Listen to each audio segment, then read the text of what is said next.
tardes con todos, bienvenidos. Nos encontramos en este espacio preparado por la Facultad de Diseño, Arquitectura y Artes para el día de hoy, pues, revisar una temática que es de interés para quienes se encuentran en este momento desarrollando proyectos de titulación. Bienvenidos todas y todos al webinar Redacción Académica para Proyectos de Titulación y Artículos Científicos. Bienvenidos, nos gustaría comenzar primero, pues, dando un cordial saludo a nombre de nuestro principal, el doctor Galo Naranjo, rector de la Universidad Técnica de Ambato, también de las autoridades de nuestra facultad, el magíster Diego Cabrera y el arquitecto Santiago Suárez. Reciban todos una cordial bienvenida de parte de ellos. Y bueno, pues contarles que dentro de este café científico de la Facultad de Diseño y Arquitectura, nos encontramos en este espacio precisamente que ha sido creado para poder generar espacios de discusión y debate y sobre todo analizar temas que nos pueden a todos interesar y vincular con las áreas estratégicas de la investigación desde nuestra disciplina, la investigación en diseño y arquitectura.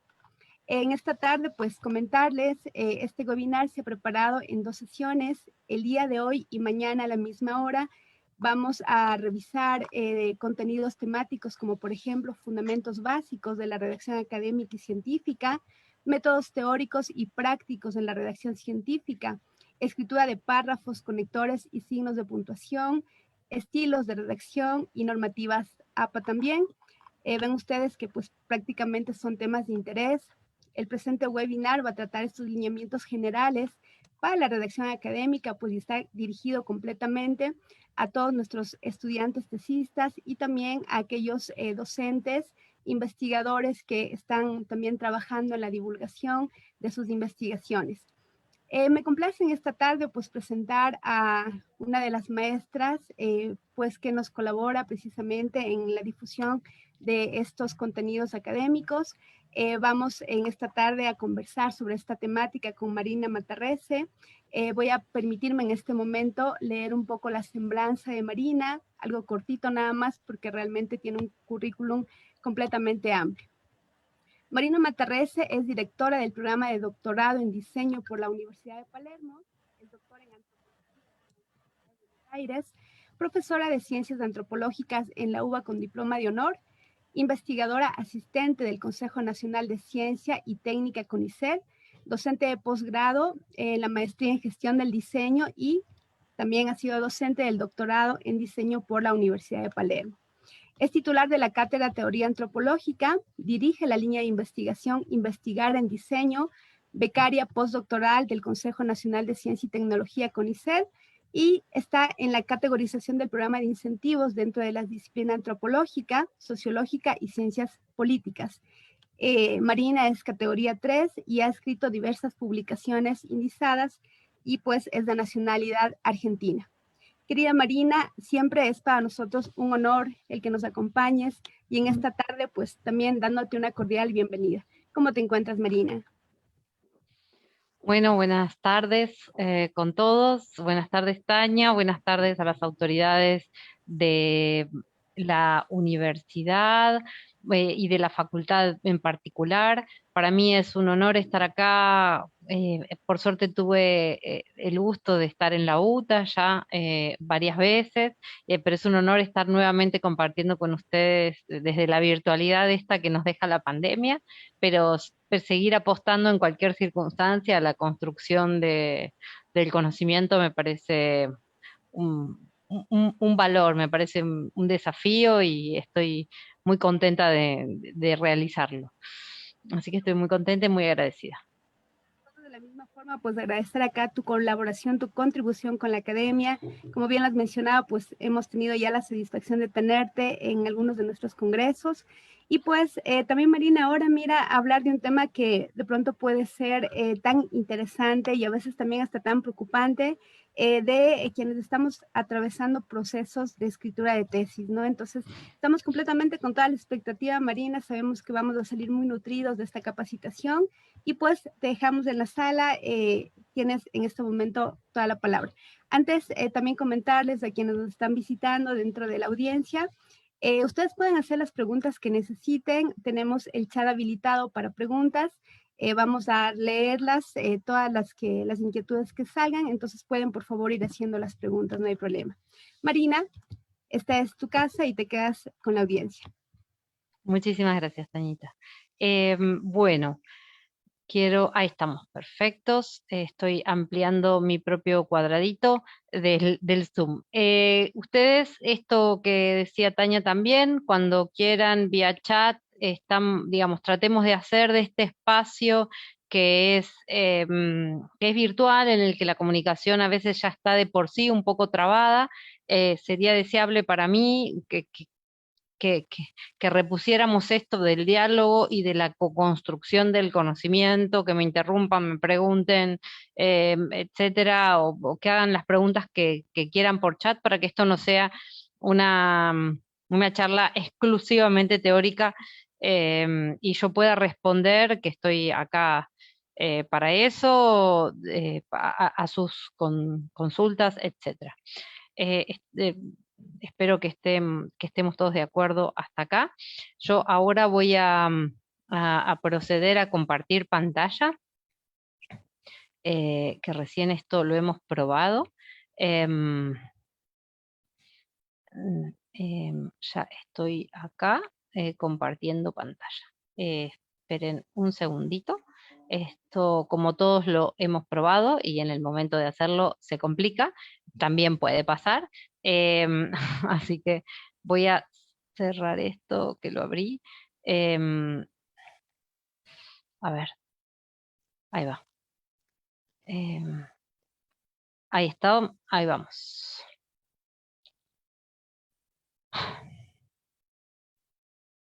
Ahora sí,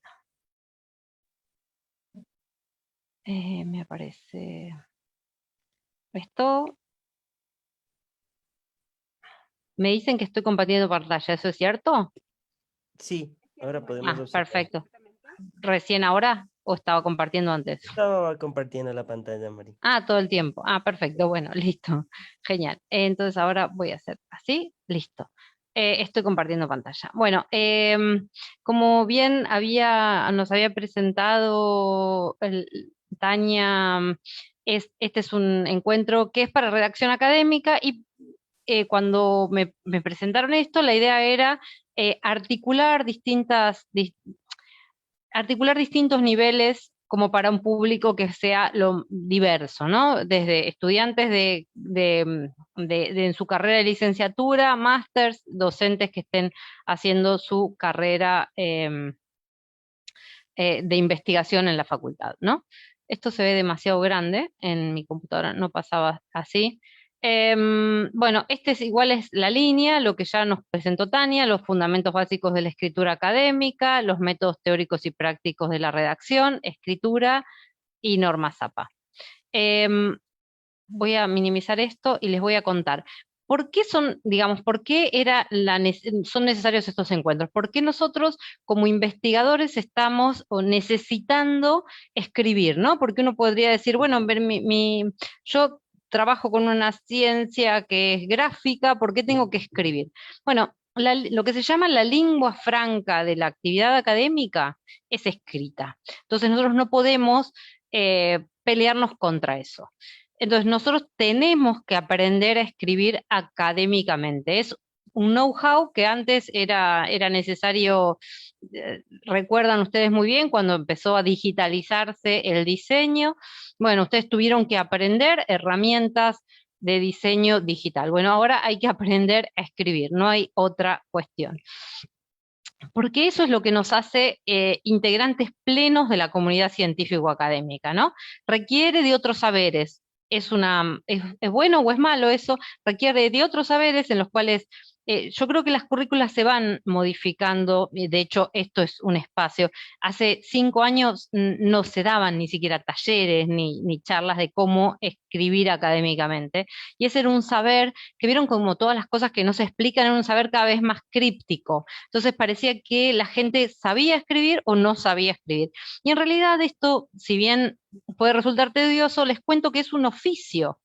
¿Sí? Es este ejercicio de la práctica. Uno cuanto más escribe y replica algunos métodos de escritura y presta atención a algunas cuestiones, más fácil le sale y mejor lo hace. Entonces, requiere ciertos dominios de algunas competencias comunicativas y relativas a la forma de escritura, ¿sí? Requiere el manejo de estos dominios de la praxis de la comunicación, ¿no? Entonces, hay que conocer el discurso académico como un producto escrito, ¿sí? Que constituye un aporte, ¿sí? Un producto escrito, tengamos esto en cuenta, un producto escrito que cumple algunos requisitos y que constituya exclusivamente un aporte, ¿sí?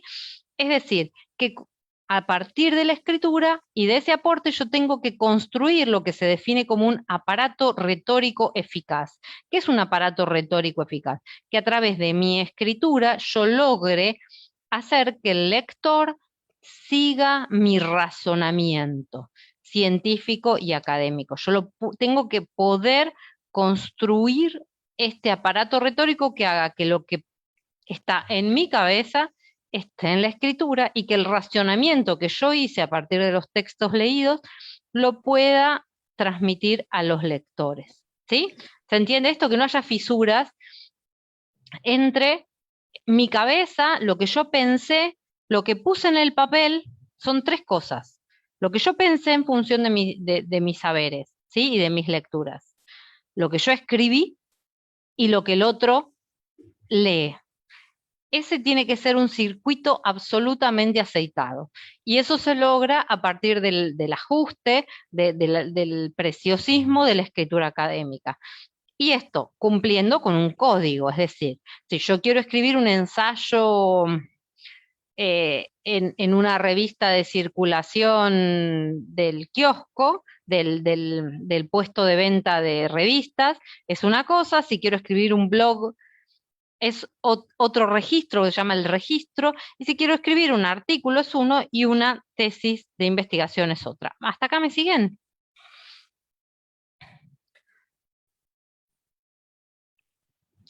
Entonces, Sí. perdón, perfecto, me alegro un montón.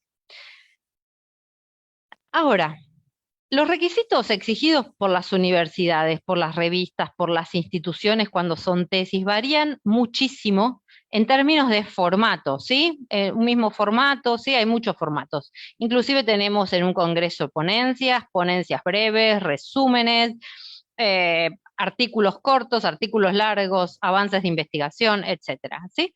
Pero bueno, yo en estas charlas lo que quiero compartirles son los principios básicos que atraviesan a todos estos formatos, ¿sí? Que es la escritura académica en este primer encuentro, ¿sí? Y es esa práctica de cómo escribir académicamente.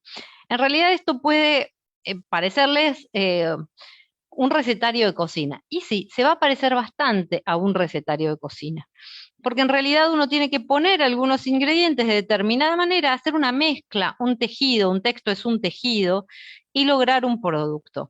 Y hay cuestiones básicas. Esto es parte de lo que no se dice, que a escribir académicamente se aprende. Cómo hacer una receta de cocina. Y tiene pasos. Así como la investigación tiene pasos, la manera de escribir esa investigación también tiene pasos. Entonces la idea también es empezar a desacralizar, a llevar al cotidiano que se puede escribir académicamente, que todos podemos. Y eso es muy alentador.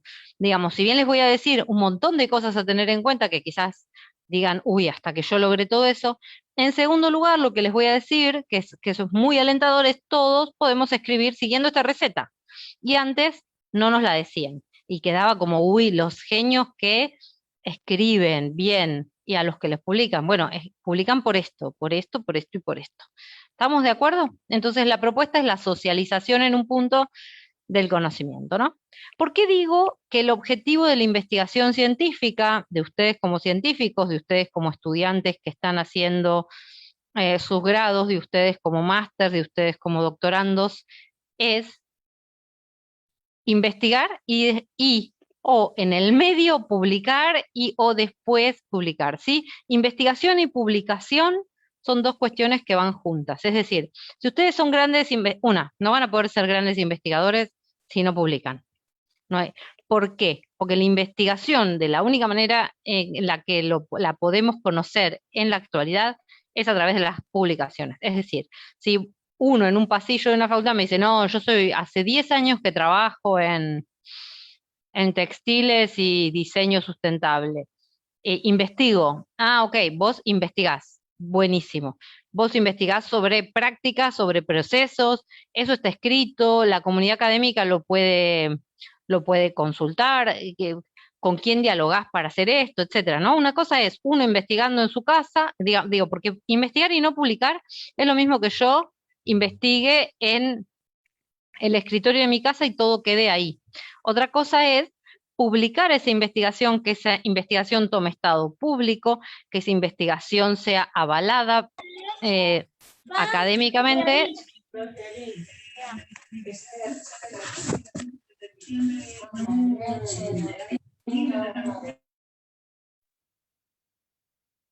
Podemos continuar, Marina. Genial. Que esa investigación sea avalada académicamente, para eso fue evaluada, y a partir de ahí a uno lo conocen, digo, uno sale del escritorio en el que estaba investigando al mundo, a la comunidad académica, ¿sí? Es la única manera que tenemos nosotros, a partir de las publicaciones o de las producciones escritas, es decir, en este caso, si no, digo, para obtener la titulación, la tesis, y si no, una publicación académica, una vez que ya, digo, las tesis también son escritas y es el mismo código, ¿sí?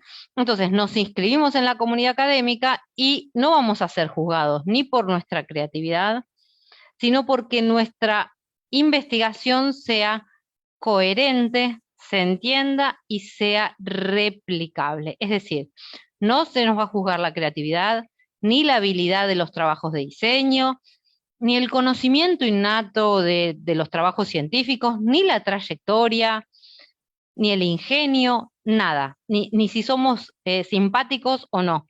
Se nos va a juzgar y a reconocer en la comunidad académica por nuestras publicaciones. Entonces, si vamos a la siguiente diapositiva, que me encantaría pasarla, ahí está, estoy pasando un montón, ahí está. Entonces, a través de la escritura, en cualquier ámbito, en la tesis, y en un escrito, en un texto o en una investigación y en una publicación, tenemos que demostrar 4 cosas. ¿Qué hicimos? ¿Por qué lo hicimos? Digamos, es decir, ¿qué hicimos? ¿Sí? ¿Por qué? ¿Cuál era nuestro objetivo de eso que hicimos? El método, cómo lo hicimos y qué aprendimos al hacerlo, que van a ser nuestras conclusiones, lo que se llama conclusiones o resultados. Este es un paso básico de escritura que debe ser replicado en cualquier ámbito, más grande o más chiquito. Es decir, un resumen tiene que ser una versión resumida de un artículo, que es esto. Un artículo es la versión amplia de esto. ¿Qué, por qué, cómo lo hicimos y qué aprendimos? Y una tesis en un punto tiene mucha más amplitud teórica que un artículo, pero en realidad es decir, ¿qué hicimos, por qué, cómo y qué aprendimos? En el medio está con quienes dialogamos, pero eso tiene que ver con lo que hicimos y lo que decidimos hacer. ¿Estamos claros hasta acá? ¿Sí? Es decir, nosotros como investigadores vamos a estar obligados a presentar un informe escrito. Es la escritura la lengua franca de la investigación. ¿Sí? ¿Por qué lo hicimos? ¿Cómo lo hicimos? Todo el tiempo tenemos que dar cuenta de esto. Pensar cómo esto impactó en nuestras universidades, en nuestro desempeño como docentes, en las currículas, ¿sí? Ahora todo es un informe escrito. Entonces, más vale que aprendamos el know-how de eso para poder empezar a dejar de renegar y empoderarnos ahí. La palabra clave de la ciencia en todo momento es la reproductibilidad, ¿sí? O reproducibilidad. ¿Qué es esto? ¿Y qué es la diferencia de un escrito en un blog? ¿Sí? Si yo estoy reflexionando sobre cómo atardeció el sábado y que salió la luna llena, es esa experiencia puntual y emocional mía con respecto a un sábado con luna llena particular. Entonces yo no tengo que escribir de modo tal que cualquier otro sujeto en las mismas condiciones pueda reproducir el mismo evento, porque no es la finalidad de un escrito emocional. En cambio, la clave de un escrito y lo que caracteriza, lo que singulariza la ciencia de la redacción científica, ¿sí? Es que tengo que poder explicitar las condiciones, cuál fue mi marco teórico, con quiénes estoy hablando, cuál fue mi caso, qué decisiones metodológicas tomé, etcétera, que el otro pueda, en caso de querer reproducir, ¿sí? Ese evento lo pueda hacer en el caso de las ciencias duras y en el caso más de las ciencias sociales, puedo dar cuenta de absolutamente todos mis procedimientos metodológicos, ¿sí? Por eso es que tiene que ser una escritura, tanto en la manera de escribirse como con respecto a los métodos y a las decisiones, muy transparente. Tiene que ser clara la escritura académica. Entonces,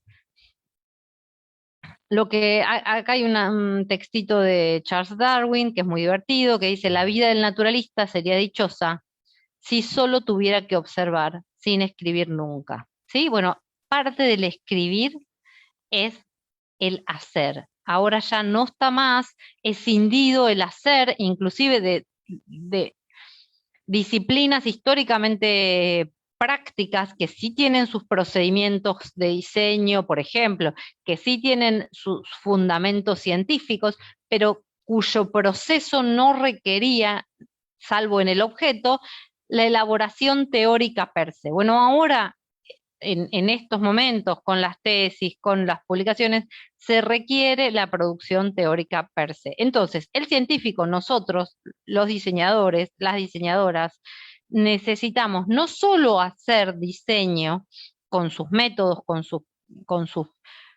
publicaciones y sus producciones propias en el ámbito del diseño, sino que necesitamos también escribirlo y publicarlo en ámbitos que clásicamente estaban vedados para determinadas ciencias. Entonces nosotros tenemos que empezar con ese ejercicio del escribiente, lo que se llama el ejercicio del escribiente. ¿Hasta acá está claro?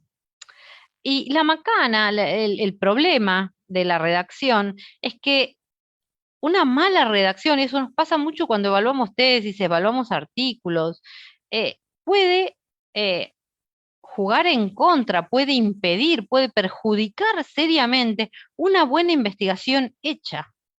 Cuidado acá, digo, la escritura es un ingrediente que es como la sal, digo, le puede dar un exquisito sabor o te puede arruinar una comida, y no tiene que ver con que el procedimiento estuviera mal, no tiene que ver con que la investigación en sí estuviera mal, sino que está mal comunicada. Y lo mal comunicado queda mal, entonces se entiende mal, entonces te van a rebotar artículos, te pueden rechazar una tesis por no cumplir con la normativa, porque no se entiende lo que uno dice, etcétera.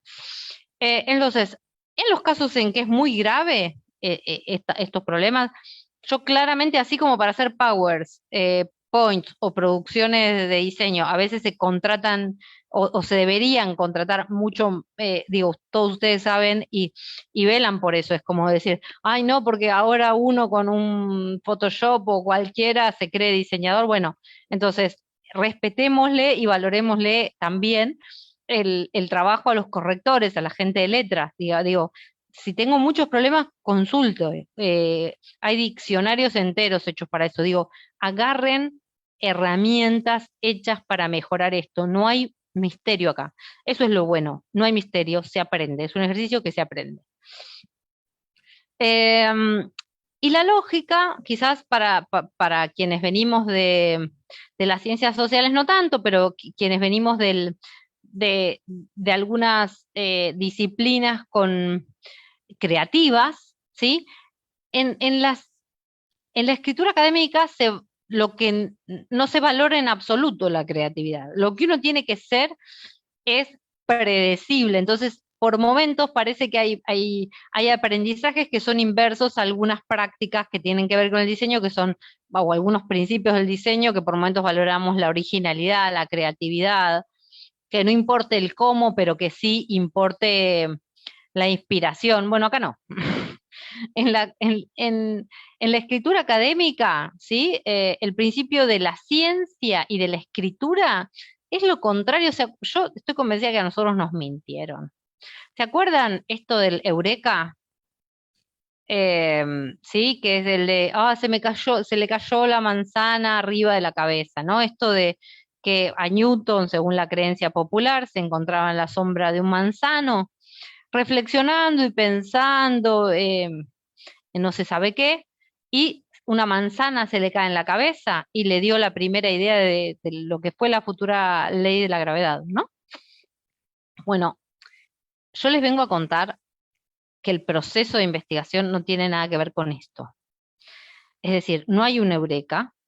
En realidad, si Newton no hubiera tenido los conocimientos previos, no hubiera leído, pudo haber interpretado y analizado ese mismo hecho dentro de otro marco epistemológico. Imagínense si Newton era un monje, podría haber interpretado este mismo evento en términos sobrenaturales. Digo, tiene que ver con el marco teórico epistemológico con el que querramos analizar cualquier tipo de hechos. Entonces, en primera instancia, sin conocimiento previo no podemos generar conocimiento, entonces esto es uno de los mitos. El eureka tiene que ver con conocimientos previos de Newton, ¿sí? Y en realidad es muy difícil obtener inspiración sin previa lectura.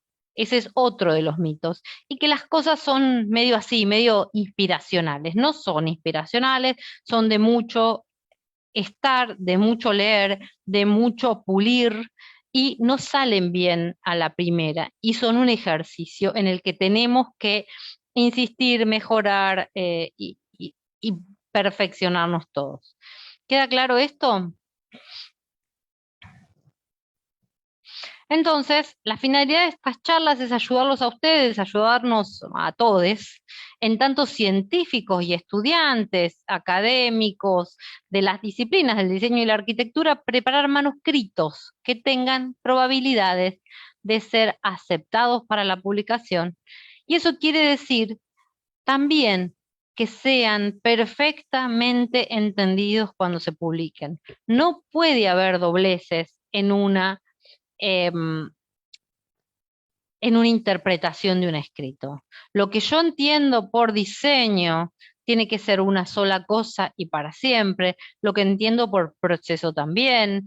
Con quienes estoy dialogando tiene que estar muy claro en el apartado en el que yo inscribo mi investigación.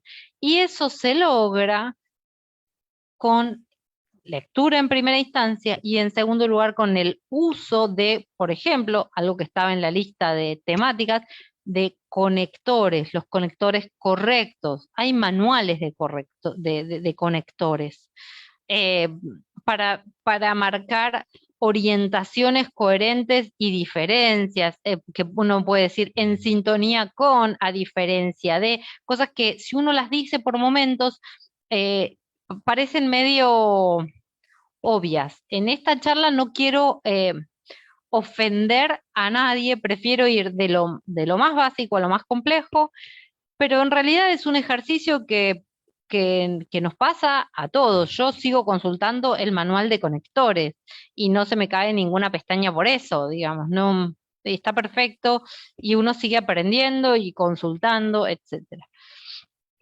Hasta acá, dudas, consultas, preguntas. Estamos.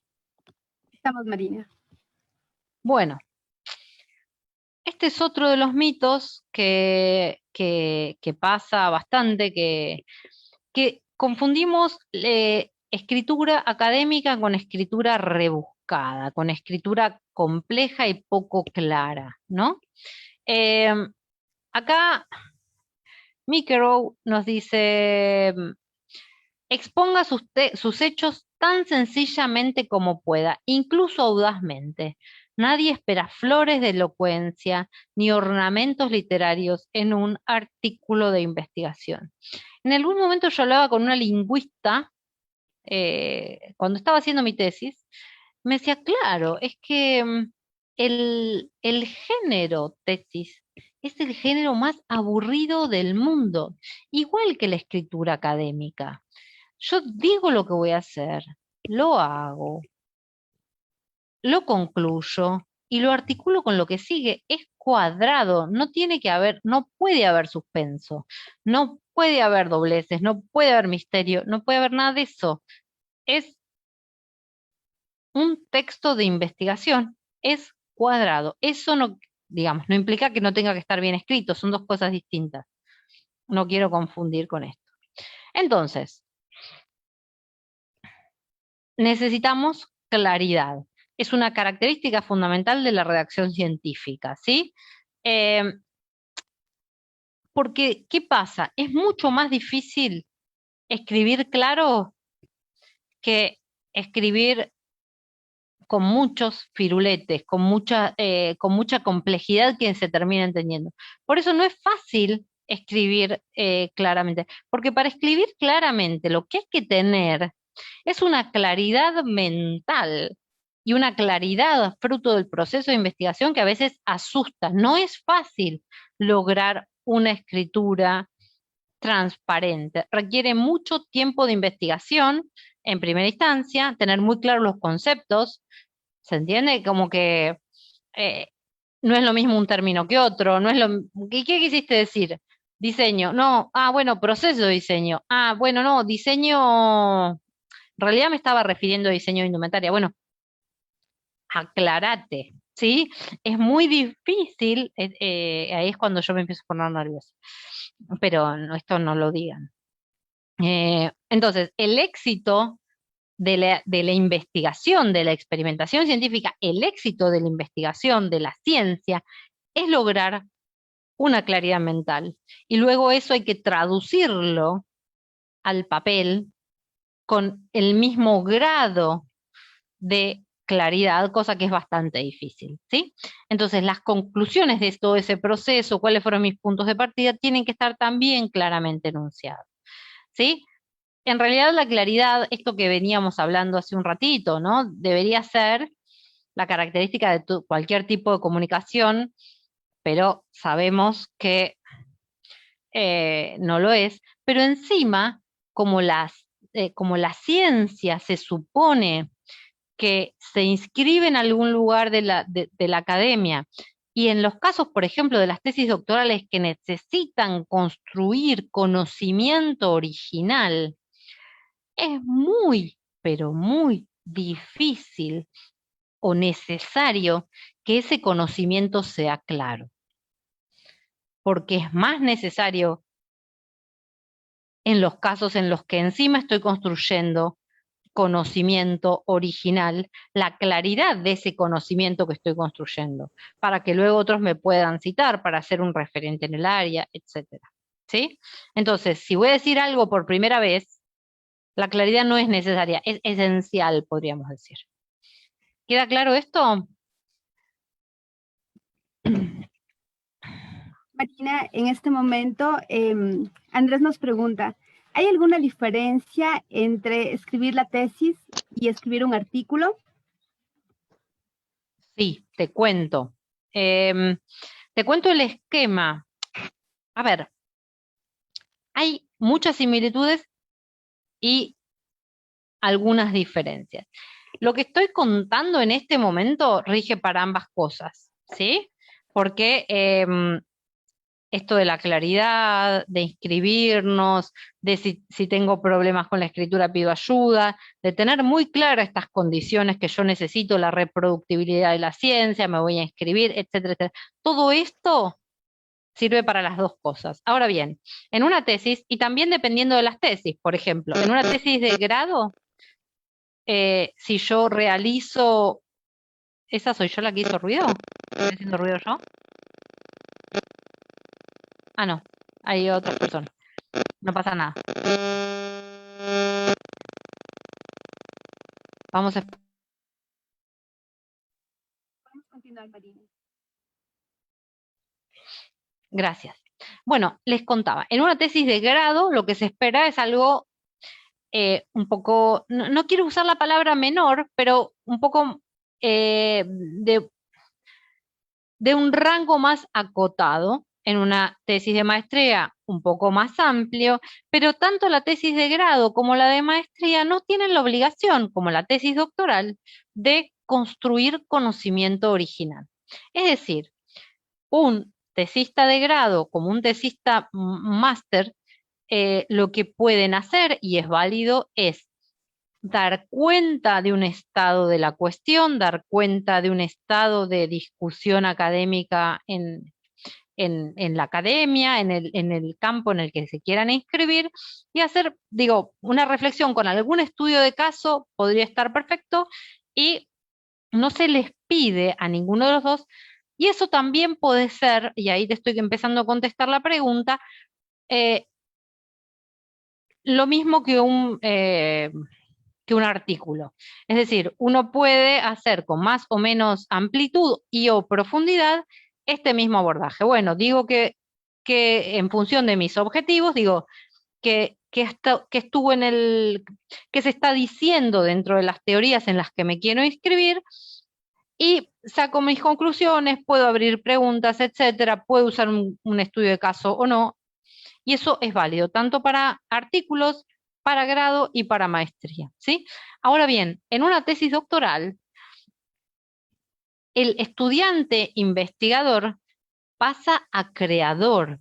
En una tesis doctoral se necesita crear conocimiento. Esa es la característica de este título máximo en este momento, sacando los postdoctorados, de la academia, porque yo paso, el escribiente, el estudiante, el doctorando, pasa de estudiante investigador a creador de conocimiento.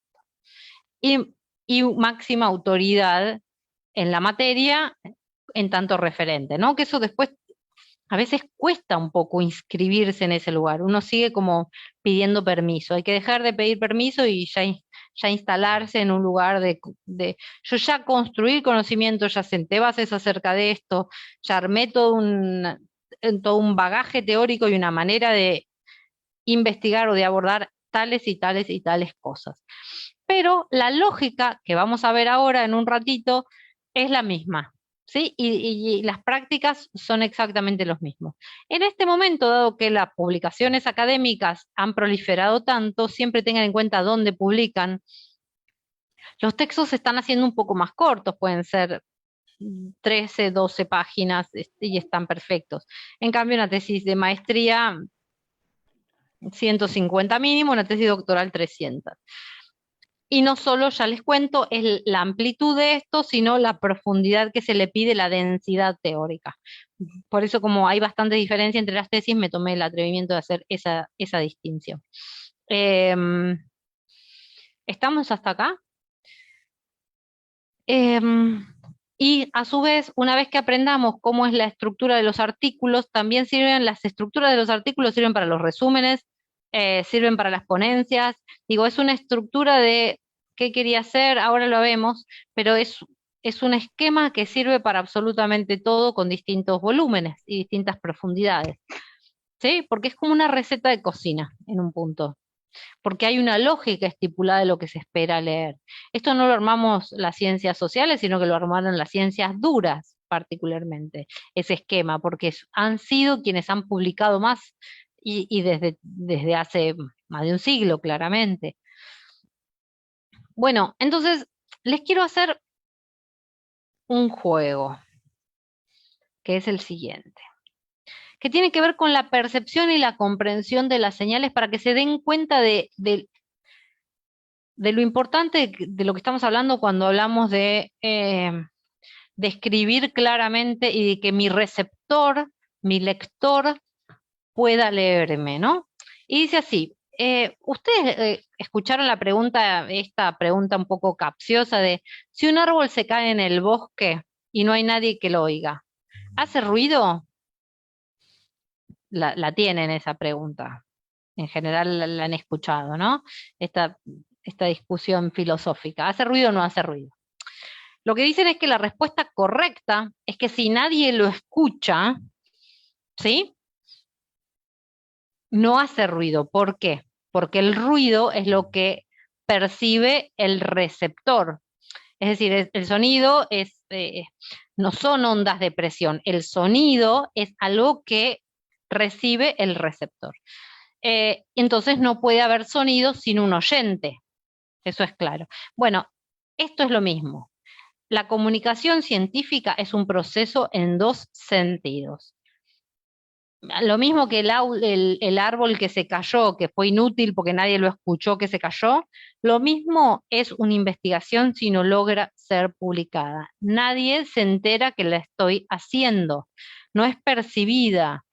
O peor aún, si lo que yo estoy diciendo no es entendido por el público, es muy frustrante. Entonces, un experimento científico, una producción científica no está completa hasta que yo no logro la comunicabilidad y la comprensión de eso que acabo de elaborar.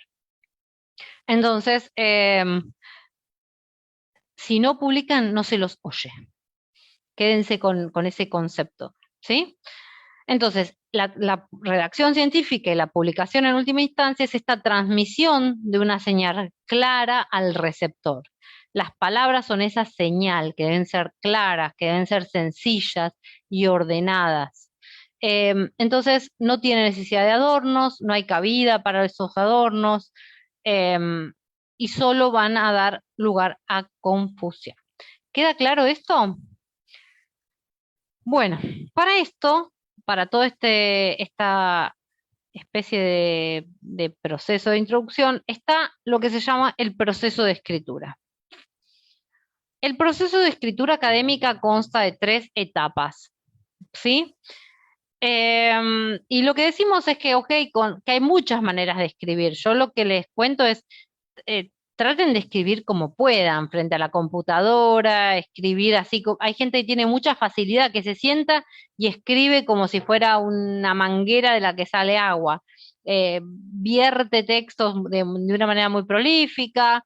Hay quienes hacen gráficos en el papel, o en puño y letra y después se lo tienen que pasar. O hay gente que se toma audios de voz y después los desgraba, etcétera. Eso tiene que ver con maneras, no importa qué. Ahora bien, el proceso de escritura no es como yo tipeo.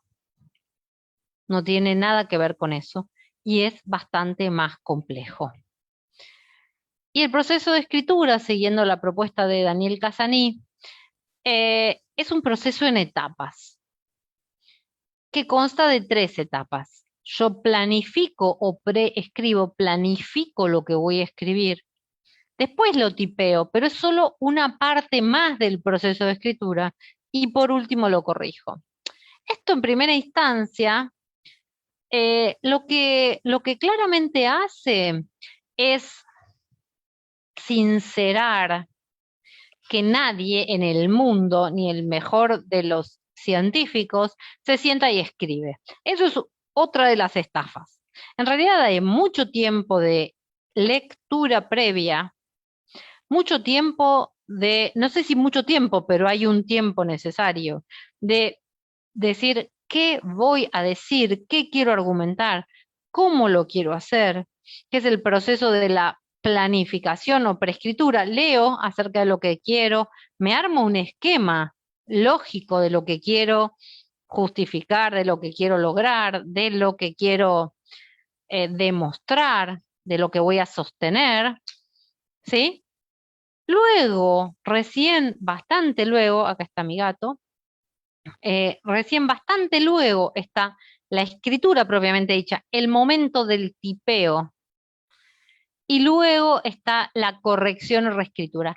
Estas 3 propuestas, digamos, estas 3 etapas son iguales de importantes las 3. Y acá uno empieza a decir, mira, acá ya uno puede identificar la primera estafa, ¿no? A mí nunca me dijeron esto, que había que planificar y que todo el mundo, aunque en realidad parte del lenguaje académico implica un proceso muy fuerte de corrección. Es decir, no manden a evaluar un artículo, no le manden a sus directores de tesis cuando terminan de poner el último punto final del capítulo o del apartado, etcétera, porque es probable que vuelva con un sinfín de errores.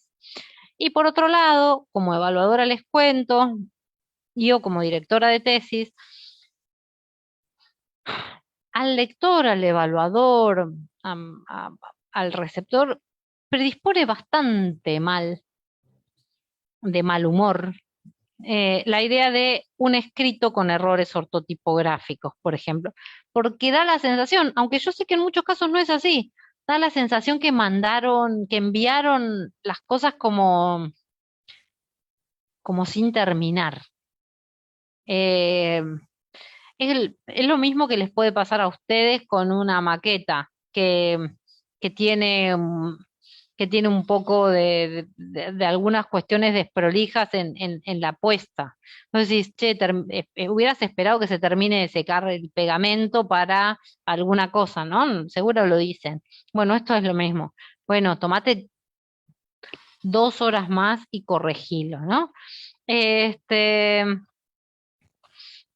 porque yo tengo una discusión con una amiga que es diseñadora, que dice, que me critica claramente a mí, y dice, y yo también la critico a ella porque por momentos escribe con algunos errores de ortografía, y después ella me dice, ay, acá tenés 1 milímetro corrido este,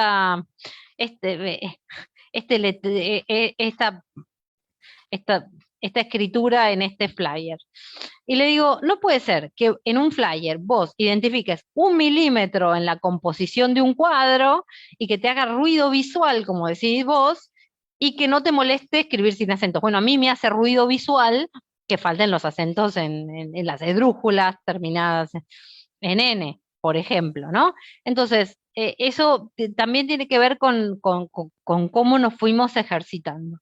Em, y por otro lado, hay veces que cuando estamos en el proceso, estoy hablando de la planificación o preescritura ahora, que tiene que ver con esto, em, cuando hablamos de que el proceso este de las 3 etapas, la planificación, la escritura en sí misma y la corrección, no se da de una manera lineal. Esto es una especie de teorización, pero no es que uno dice, mientras escribís, uno tomás decisiones, es decir, planificás sobre qué palabra vas a poner, la escribís, la cambiás, la relees, ¿sí? Y eso haces con la sintaxis, con la estructura, y vas corrigiendo. Digo, nosotros pensamos el proceso de investigación como un proceso espiralado también. No se hace de una vez y para siempre, y la escritura se está reformulando permanentemente, y la escritura, tómenla como parte de ese proceso de investigación que tampoco se da de manera lineal entre estas 3 etapas: la planificación, la escritura y la corrección. ¿Sí? Cuidado acá, quiero hacer una aclaración que si bien cuando hablamos...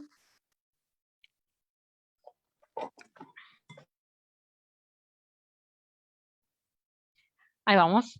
Que si bien cuando hablamos de trabajo de investigación, ¿sí? Si por un lado cuando me refiero a investigación soy muy rigurosa, tanto en el procedimiento como en la cuestión teórica, como en el método y en el marco teórico en el que se sustenta la lógica, etcétera, no quiere decir que no podamos publicar y escribir, y que no los esté invitando a hacerlo.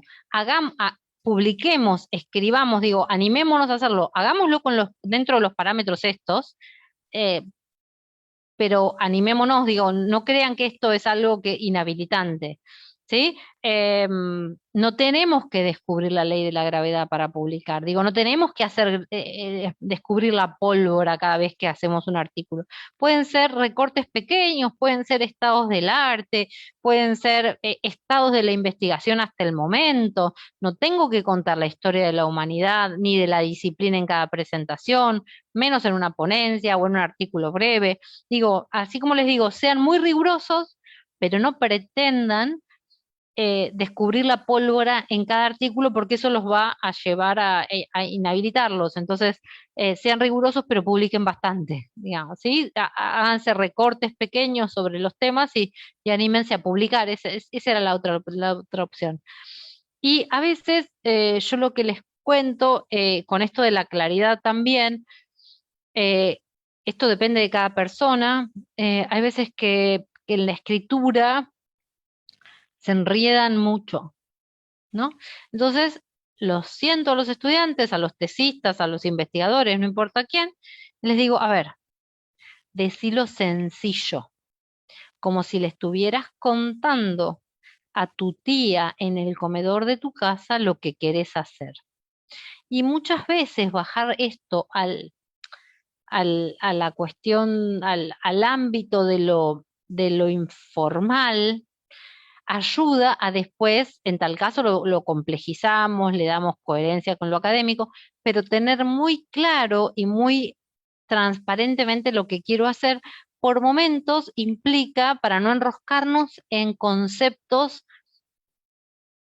complicados que no dicen nada, porque sí, como si eso lo hiciera más científico, ¿se entiende? Muchas veces hay una tendencia a complejizar con conceptos que inclusive por momentos están mal usados, como para hacerlo académico. Y el hacerlo académico no tiene que ver con hacerlo menos inteligible, sino que hay que hacer inteligible el texto, poder transmitirle el sentido, ¿sí? A ese texto. Bueno, entonces, estábamos acá. Vamos a ir a la siguiente diapositiva cuando el PowerPoint quiera pasar de pantalla. Cuando nos deje el Power, ahí está. Bueno, entonces, esta es la parte de la planificación o preescritura, ¿sí? La planificación y la preescritura es la parte más descuidada, es como nadie te dice que tenés que esto. Lo que el escribiente tiene que tener en cuenta al producir su escrito, ¿sí? Es que, por ejemplo, nadie les dice, háganse un mapa conceptual o un desglose en esta etapa. ¿Qué puntos querés tocar en este texto, en esta tesis? ¿Hacia dónde querés ir yendo? Hacerse, ¿sí? ¿Cuánto tiempo tenés disponible? ¿Vas a pensar el artículo, la tesis en etapas? ¿Cuál va a ser la característica de esto escrito? ¿Va a ser una comunicación en un congreso? ¿Va a ser un resumen? ¿Va a ser un artículo extenso? ¿Es una tesis? ¿Sí? ¿Con cuánta bibliografía que tiene que ver con la producción de ideas? ¿Cuánta bibliografía tenés leída? ¿Cuánta bibliografía te falta leer? Todo eso es parte de la escritura. Si lo vemos como parte de la escritura, nos vamos a calmar y vamos a hacer eso mucho más ajustadamente, porque todo esto contribuye a una buena escritura. ¿Me siguen hasta acá?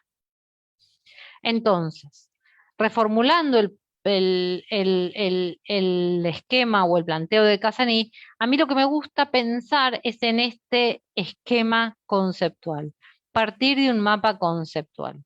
Tenemos que tener una palabra clave, que va a ser el tema del texto, y aquellos datos que aparezcan relacionados y cuya aparición en el texto sea entendida como necesaria. A ver, cuidado diseñadores, no estén 4 meses haciendo un gráfico, porque lo que se publica no es el gráfico. Queda claro esto, ¿no? Digo, después es una instancia necesaria para traducirla luego a lo escrito. Es más, yo lo que les diría es que este gráfico, en algún momento lo tenía acá, sea así, tiene que ser despojado, no le pongan ni tanto colorcito ni no colorcito. En el medio está el tema y luego son los subtemas, ¿sí? Que se refieren a esa misma cosa y relaciones internas posibles. Hice esto digamos, súper básico, pero porque a mí me gustaría que fuera así, digamos, ¿no? Como no se enreden en cosas, tampoco hagan el subtema del subtema del subtema, porque empieza a ser otro trabajo. paralelo. Nosotros tenemos que apuntar a la escritura y tenemos que apuntar a un primer mapa conceptual que nos oriente o un esquema escrito sin mapa, pero a tener conceptualmente claro lo que queremos decir. ¿Sí? ¿Me siguen hasta acá? Entonces, en esta primera etapa, como dijimos, es la planificación. Nos vamos a tomar un tiempo, nos vamos a regalar un tiempo para la planificación, que es parte de la escritura, ¿sí? Entonces, identifico quién quiero escribir, soy yo, somos un conjunto de personas, etcétera. Sobre qué tema voy a trabajar y sobre ese tema junto información y la leo. Y como cuando ya se ha leído, esto es muy importante, esto tiene que ver con en una tesis, esta es la parte y en un artículo también, esta es la parte del estado de la cuestión, ¿sí? O antecedentes. Doy cuenta de los que produjeron antes que yo sobre la temática, los leo, y cuando los leo, yo voy definiendo, que es el último acápite este que puse, con qué textos de los leídos voy a estar de acuerdo, con cuáles voy a disentir, ¿sí? ¿Qué punto de vista voy a tomar? Mientras voy leyendo voy tratando de inscribirme y ahí tiene que ver con cómo, después de la lectura, cuando yo escriba, me voy a posicionar. En primera instancia, cuando publique, le voy a dar a conocer a esa comunidad de investigadores con la que estoy dialogando que yo también estoy investigando. En segundo lugar, a partir del juego que haga con los autores que ya hayan escrito, con mis antecedentes, voy a plantarme con quienes acuerdo y con quienes no. Entonces me voy a plantar en diálogo con o en oposición a determinadas comunidades de investigadores. ¿Qué punto de vista voy a tomar? ¿Con quiénes disiento? ¿Sí? Y voy a establecer mi posición y mi argumentación a partir de ahí. Por eso no es menor esto. Esto háganlo, dense un tiempo y estén tranquilos que ese tiempo es parte de la escritura. ¿Sí? ¿Hasta acá dudas, preguntas, consultas? Marina, tenemos una inquietud. Fernando nos consulta. ¿El mapa conceptual y los objetivos pueden salir del árbol de problemas? A ver, muy bien. Sí, igual, a ver, es interesante. Para mí el mapa conceptual casi que viene igual, a ver, en esto de hacer, siempre tengo un dilema, que está muy bien, se los voy a confesar. Total, somos muy poquitos, un poco más de 100 personas. No, estamos solo ustedes y nosotros. No, esto es lo que les cuento. Me parece bien, en general la respuesta taxativa, la más cortita que te puedo decir, es sí. Ahora bien, lo que no me gustaría es que nos convirtamos en meros reproductores de recetas, porque por momentos tenemos la receta súper clara y nos creemos que por tener la receta, ¿no? Tenemos, bueno, entonces no, pará, esto lo tengo que escribir, pero esto me tiene que responder a, digo, estamos tendientes a estructurarnos, cuidado con estructurarnos un poco de más, ¿no? Si vos tenés un árbol de problemas ya, es probable que vayas respondiendo o con las cuestiones con los temas con los que quieras o los tópicos con los que quieras ir o que supongas que vas a ir resolviendo esas preguntas, vayas necesitando hacer ese mapa conceptual, esos subtemas de tu mapa conceptual. No necesariamente yo lo planteé en respuesta o para no sumarles una cuestión más, pero es cierto, y en general, y voy a retomar esta inquietud, en general no, todas las tesis deben responder, el desarrollo de una tesis debe responder a la pregunta problema como columna vertebral de la tesis. Es decir, en este caso, en el caso de las tesis, la pregunta problema, ese problema que yo quiero responder, que es complejo, etcétera, y las subpreguntas de investigación son las que van a ir motorizando los temas que voy a tratar y la escritura y el desarrollo de la tesis en este caso. En el caso de un de un texto, en general también hay una pregunta que se va a ir respondiendo y que en general se manifiesta o en el resumen o en la introducción. Uno hace el recorrido de los antecedentes y dice, bueno, el artículo pretende responder las siguientes preguntas. A veces no se formulan en términos de preguntas, pero hay preguntas siempre que se quieren responder a través de desarrollos de temas que bien podrían ser estos subtemas conceptuales. Sí, es así. Lo podés pensar un poco más flexiblemente, pero en general es así, está muy bien. Yo no lo planteé en esos términos, pero concuerdo en tu planteo. Es correcto, es metodológicamente correcto. ¿Estamos hasta acá? ¿Alguna otra cosa?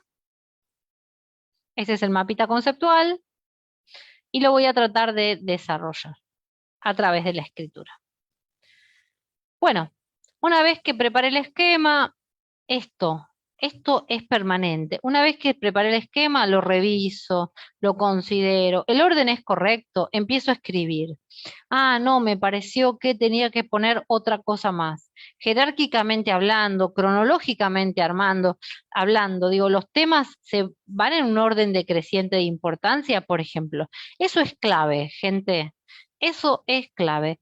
Tanto en las tesis, como en los artículos, como en las comunicaciones en congresos, presento el desarrollo de la investigación de lo más importante a lo más anecdótico, ¿sí? Primero, jerárquicamente hablando, tiene que haber un orden. Si yo quiero hablar sobre la revolución o las transformaciones del COVID en las comunicaciones internacionales, bueno, tengo que jerarquizar primero qué detonó la mortalidad, las cuestiones de salud, para luego hablar del caso puntual en un pueblito rural de Chile. ¿Se entiende? Es decir, cómo es el orden correcto jerárquicamente hablando. Si un tema lleva al otro, si faltó algo, si en realidad no es tan lineal y son cosas o son articulaciones que se complejizan, ¿sí? Y si son todos los temas verdaderamente pertinentes. Hay algo que en los proyectos de diseño no se les tiene tanto miedo, o a ustedes como diseñadores en general están muy acostumbrados, que es a corregir. Ustedes borran, modifican, cambian de color, ¿no? Con las herramientas digitales uno puede jugar mucho, digamos, o proponer un montón de esquemas. Bueno, imagínense esos juegos con la escritura académica. Prueben, tensionen maneras de presentar un tema. Esto es con aquello. Prueben, jueguen, eh, tensionen, eh, experimenten distintas maneras de presentar una misma cuestión, ¿no? Porque por momentos entiendo que hay veces que uno como escribiente está como muy durito, aferrado a sus 4 páginas en Word que escribió, o 20, o 100, o 3 capítulos, y en realidad llegaste al capítulo 4 y te diste cuenta que en realidad tiene mucho más que ver con el 2. Y esto es lo importante. Mientras ustedes están como autores del texto, no pasa nada. El problema es cuando esas tensiones las ve el tribunal de la tesis, o tu director, o tu junta evaluadora, o el comité editorial que te va a evaluar el artículo. Entonces es mucho más fructífero que ustedes sean los principales críticos y que no tensionen algo que no tiene tanta lógica, y lo modifiquen, a que las incoherencias o las tensiones la vea el comité evaluador, por ejemplo, de cualquier cosa. ¿Estamos hasta acá? Y esto lo que tenía que ver con el esquema, este esquema que vamos a hacer y la revisión, dice, en suma, nunca es bueno enamorarse del propio proyecto, porque dijimos que el amor es ciego, ¿no? Y no nos permitirá ver los defectos. Entonces, seamos críticos, esto que yo les decía, ¿no? Sean críticos, sean las personas más exigentes con respecto a sus propios proyectos. Y si esto lo pongo acá, y si esto lo pongo allá, falta esto, o cuando hay una relación que puede ser muy linda entre sus directores, quienes están haciendo un proyecto de tesis, y los dirigidos, ¿no? Que decir, mira, tengo este problema, tengo esta laguna, no sé esto. Con el director es con el que hay que mostrar lo que yo llamo mostrar las costuras, mostrar los defectos, mostrar las inseguridades. Una vez que se publica la tesis, ya está. Ojalá que nadie le vea fisuras. Una vez que pasó a tribunal evaluador, ojalá que nadie le vea fisuras. Pero mientras estamos en esta cocina y como este ejercicio de improvisación, está bien pedirle al proyecto, experimentar con el proyecto, tensar y probar cosas, ¿no? Entonces, una vez armado el esquema, este mapita conceptual, es bueno mirarlo con perspectiva, tomar distancia, ver su calidad, es decir, su adecuación. Voy a publicar esto. ¿Esta revista publica sobre estas temáticas? ¿Es un congreso sobre diseño o es un congreso sobre psicología? ¿Es un congreso, digo, estoy usando cuestiones burdas, pero si yo estoy trabajando sobre educación y no voy a presentar, digo, le tengo que cambiar la perspectiva a mi temática para que encuadre en educación, etcétera, ¿no? Esta cosa de la estrategia, ¿no? Y cuando estamos conformes decimos, sí, bueno, dale, entonces vamos, tomamos decisiones, que es otra parte, inclusive previa a la escritura, ¿no? Al hacer este mapa tomamos conciencia, esto que yo les decía, de a veces hablar con la tía en el comedor de la casa. Por ejemplo, tomamos conciencia que hay un dato que no está, no hemos incluido, nos faltó leer, o hay algún dato que no tiene. ¿Y por qué pusiste esto? Ah, no sé. Eso pasa mucho cuando a veces compartimos el proyecto con colegas, por eso sirve la técnica del taller. ¿Y por qué pusiste esto? ¿Y desde dónde, digamos, esto de ser críticos, preguntarse, argumentar? Y siempre, esto que yo les decía, tener elasticidad, digo, no agarrarse al texto como, ay no, pero escribí 3 páginas, y si escribí 3 páginas y tengo que cambiar esto, pierdo las 3, no, no perdés nada. Es probable que lo puedas reformular y en realidad ganes otras cuestiones porque esto así está muy forzado, por ejemplo, ¿sí? Y cambiar el esquema inicial, traten de ser plásticos con la escritura también. ¿Sí? ¿Dudas, consultas, preguntas? Marina, tenemos 2 preguntas. Dime. Patricia nos consulta, ¿es necesario citar autores dentro de una tesis? Va, sí, es súper, mega, ultra, mega, archi, muchi necesario. No, es súper, súper necesario. ¿Por qué? Porque yo puedo decirte, Marina opina que, o yo te puedo decir, la verdad que el COVID ha transformado la comunicación. Genial. Eso lo digo yo y se lo puedo decir a mi tía mientras tomo un té en el comedor de mi casa, después de explicarle mi tesis, ¿no? Ahora bien, que yo lo diga sin las fuentes que me están referenciando, digamos, saquemos el COVID del medio, digo, una cosa es una comunicación que yo hago de manera informal y desde el sentido común, desde mi creencia. Acá hay allá seguramente también, hay una presentadora muy famosa que entrevista a políticos, ¿no? Y cuando quiere preguntarle algo de lo que opina ella, pero sin encuestas o sin toma sin basarse en ninguna metodología, ni cuanti ni quali, dice, la gente anda diciendo que. Dice, ¿qué gente? ¿Cuál es tu fuente? Es lo que opinas vos, en realidad. La gente anda diciendo que usted, la verdad, no está gobernando bien, suponte. Eso y no citar fuentes es lo mismo que decir la gente anda diciendo. ¿Se entiende esto? En primera instancia, en una tesis, esto que habíamos dicho, ¿se acuerdan? Hace unos minutos atrás, o hace un rato, hace una hora, hace más de una hora que estoy hablando, pero no importa, pueden no olvidárselo. Eh, Uno se inscribe en una comunidad académica, entonces yo tengo que en un punto dar cuenta de mi lectura. Si yo leí y no doy cuenta a través de las citas de lo que estoy leyendo, cuidado con esto, cuando yo digo cita no digo cita textual. Puedo decir, por ejemplo, los estudios de diseño y marketing han sido muy prolíficos en la región desde los 90 en la actualidad. Entre los estudios de marketing no sé si más relevantes porque eso es valorativo, pero entre los estudios de marketing que analizan el consumo de grandes empresas en la región, se cuenta con los estudios y ahí abrís un paréntesis y comenzás a citar la bibliografía leída. Los apellidos, citás en APA, ¿sí? De Chávez, 2011, punto y coma. Gómez, 2009, punto y coma, ¿sí? Entonces vos haces un doble proceso con esa citación. ¿Qué? Das cuenta de que vos leíste, no estás hablando como la presentadora diciendo la gente anda diciendo, o eso es muy común en las tesis. Muchos estudios sostienen que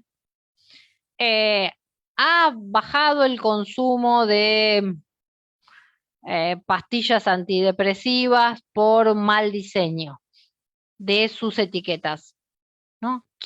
¿Cuáles son los muchos estudios? Si yo te evalúo, te digo, ¿qué estudios? ¿Cuáles? Lo primero que hace cualquier evaluador es, ¿cuáles? Otra. En los últimos tiempos se ha analizado mucho el marketing desde la emocionalidad o el marketing emocional. Entonces, en esta tesis, yo te digo, en los últimos tiempos, marketing emocional, ¿quiénes son? ¿Cuáles están? ¿Cuáles leíste? Para eso sirven las citas, ¿se entiende? No es caprichoso, es dar cuenta de la lectura, dar cuenta de dónde me voy a inscribir, dar cuenta del área de vacancia, que en función de el área de vacancia, ¿qué es un área de vacancia? Dar cuenta de lo que yo, a partir de haber leído mucho, me doy cuenta que todavía no está hecho. No es porque vaya a descubrir la pólvora, pero quizás hay una perspectiva o un objeto de estudio que no está trabajado, o el mismo objeto de estudio desde otro lugar distinto. Entonces yo tengo que hacer ese juego con la lectura previa de los antecedentes, y para eso necesito citarlos. Con esto que te digo, no citar textual, ¿sí? Me inscribo en el lugar de vacancia y a partir de ahí digo desde dónde voy a hacer mi investigación.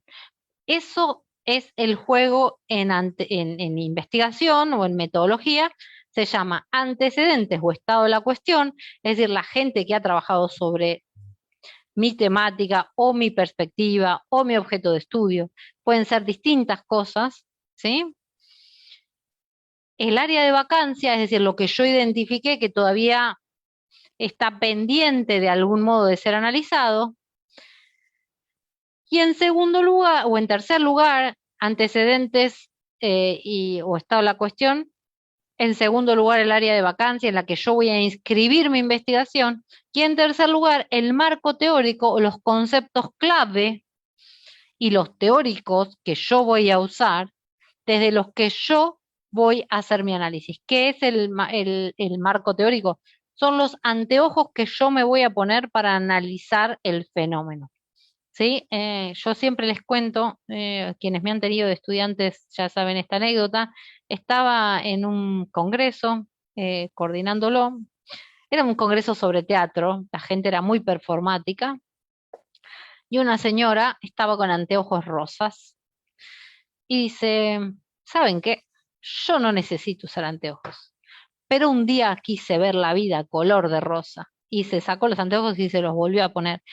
Y en un punto del marco teórico es eso, es cuál van a ser los lentes que yo me voy a poner y a partir de los cuales mi marco, mis referentes, a partir de los cuales voy a analizar mi objeto de estudio.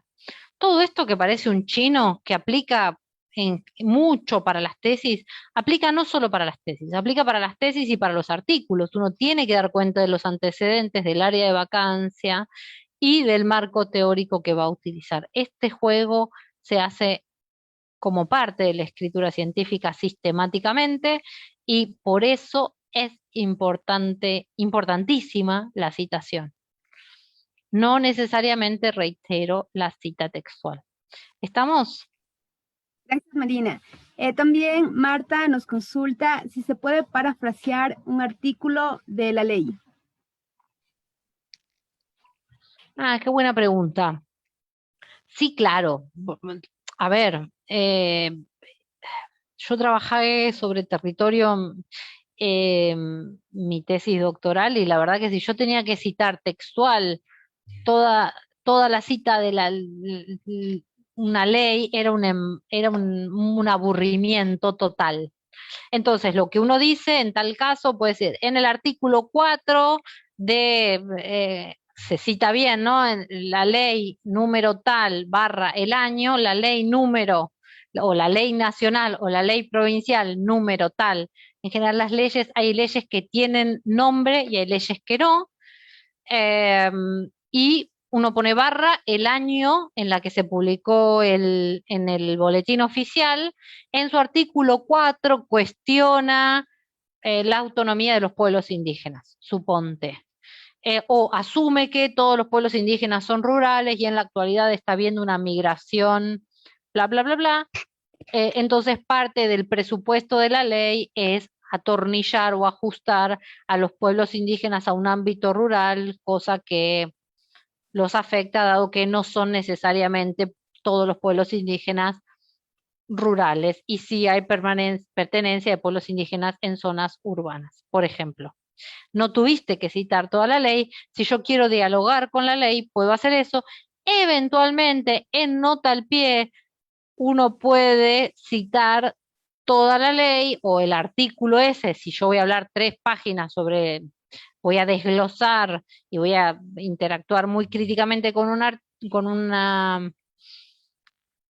artículo de una ley o con una ley, copio un pedazo en textual en nota al pie, y ahora también lo que sucede es que podés poner nota al pie y uno puede decir, citar textualmente la totalidad de la ley, no se puede hacer en este espacio por un tema de exceso de caracteres, por ejemplo tenés un artículo que tiene que tener 8.000 caracteres, o por exceso de espacio, eh, eh, queda a disponibilidad del lector y citas el URL o el HTTP donde está la ley publicada en el boletín oficial.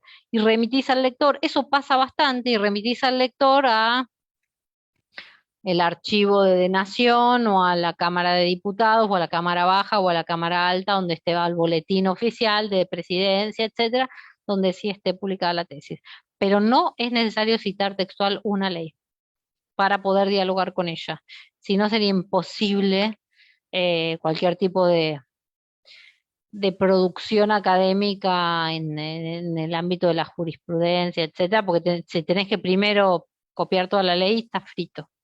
Estás al horno. ¿Estamos? Perfecto, Marina, gracias. También, Andrés, te pido una recomendación.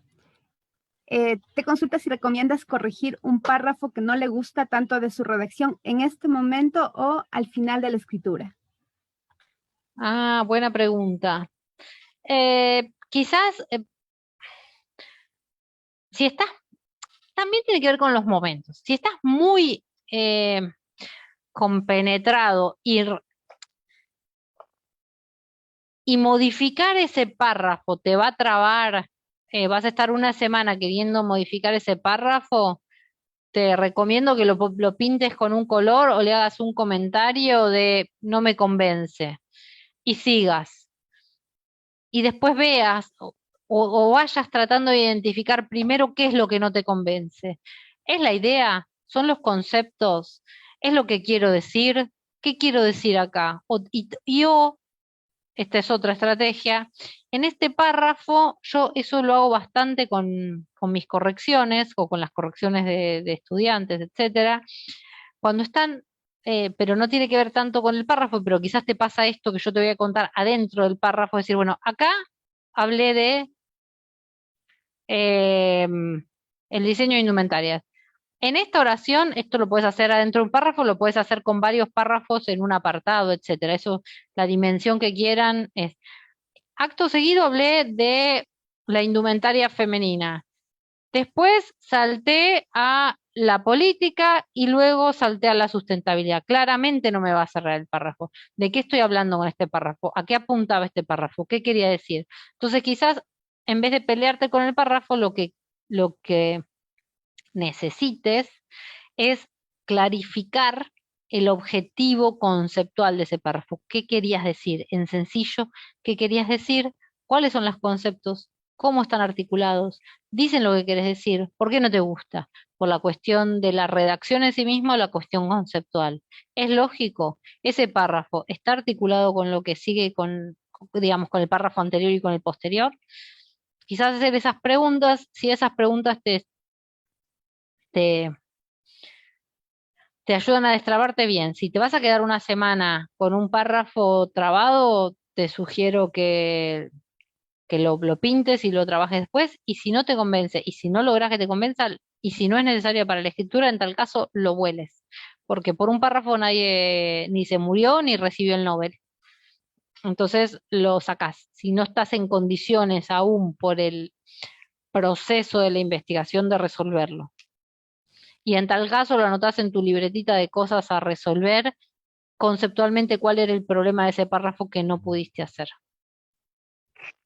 Yo haría eso estratégicamente. De acuerdo, Marina, gracias. Podemos continuar. Dale, buenísimo. Bueno, entonces, en la planificación, todavía estamos en la planificación, nos quedan 2 momentos de la escritura. Es el momento este de la toma de decisiones. Las decisiones tienen que ver entonces con la intención, dónde se va a producir el texto, dónde se va a publicar, qué formato, es decir, yo quiero hacer una comunicación, quiero presentarme en un congreso, quiero hacer una comunicación, quiero hacer una publicación, me conviene hacer una publicación o un capítulo de libro, etcétera.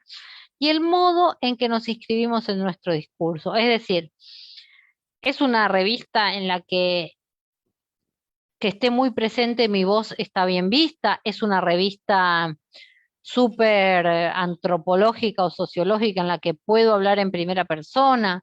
¿Cómo no me voy a inscribir? ¿Me voy a inscribir como diseñadora? ¿Me voy a inscribir como investigadora? ¿Me voy a inscribir como doctoranda?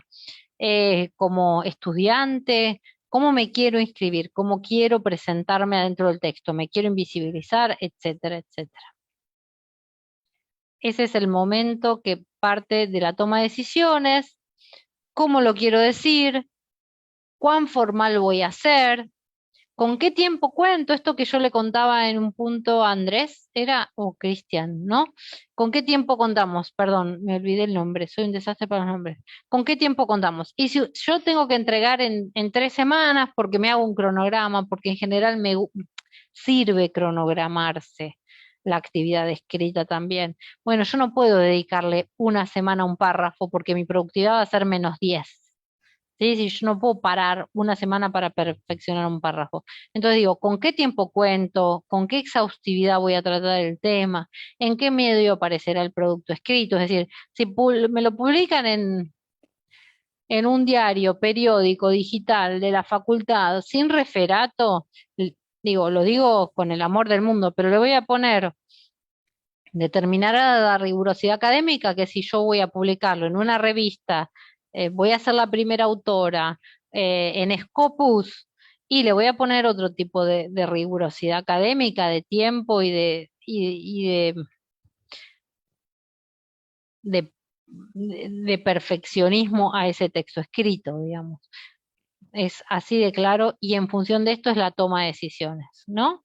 Entonces, esta es la toma de decisiones, que es la preescritura, ¿sí? Yo lo que digo es que es súper importante esto, y aunque suene paradójico, nos ahorra un montón de tiempo. Si yo antes de empezar tengo un poco este esquema, sé dónde voy a publicar, cuál es la orientación de la revista, lo que voy a decir, ya leí sobre el tema o estoy leyendo y tengo claro qué quiero argumentar, y yo tengo la mitad de, hablando en términos futbolísticos, la mitad del partido jugado ya. ¿Y eso qué va a implicar? Que yo, una vez que escriba, tenga un proceso muchísimo más fructífero, muchísimo más encaminado, a que si yo no me tomo estos 2 días de trabajo, después tenga que corregir mucho más. Y yo les puedo garantizar que es mucho más reconfortante para la autoestima tomarme una semana antes para esta toma de decisiones y no tomarme una semana después para corregir todo lo que no me tomé el trabajo de pautar antes. ¿Sí? Entonces, es mucho más frustrante el tiempo empleado en la corrección que en la planificación. Entonces, tómense ese tiempo y considérenlo dentro del proceso de escritura. ¿Queda claro?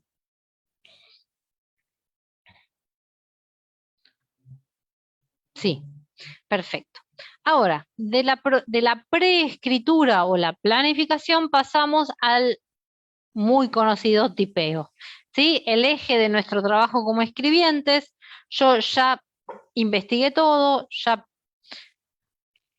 leí, ya sé dónde quiero publicar y ya sé el tema, los subtemas y cómo me quiero inscribir dentro de este tema. Saber eso es un montón. Entonces yo me pongo a tipear, ¿sí?